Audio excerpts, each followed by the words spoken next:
शाळेमध्ये शिक्षण घेत आहे. आज 3 जानेवारी क्रांतीज्योती ज्ञानज्योती सावित्रीबाई फुले यांचा जन्मदिन आहे. त्यांचा जन्म सातारा जिल्ह्यातील खंडाळा तालुक्यातील नायगाव येथे झाला. त्यांच्या वडिलांचे नाव खंडोजी नेवसे पाटील असे होते, तर आईचे नाव लक्ष्मीबाई नेवसे असे होते. वयाच्या 9व्या वर्षी सावित्रीबाईंनी ज्योतिराव फुले यांच्याशी विवाह केला. लग्नानंतर ज्योतिराव फुले यांनी सावित्रीबाईंना लिहायला वाचायला शिकवले.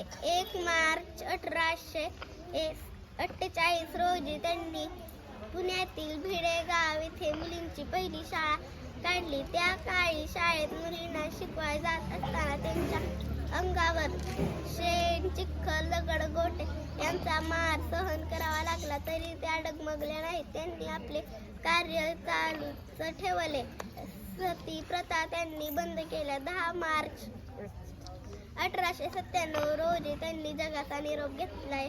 एवढे बोलून मी माझे भाषण संपवतो. धन्यवाद.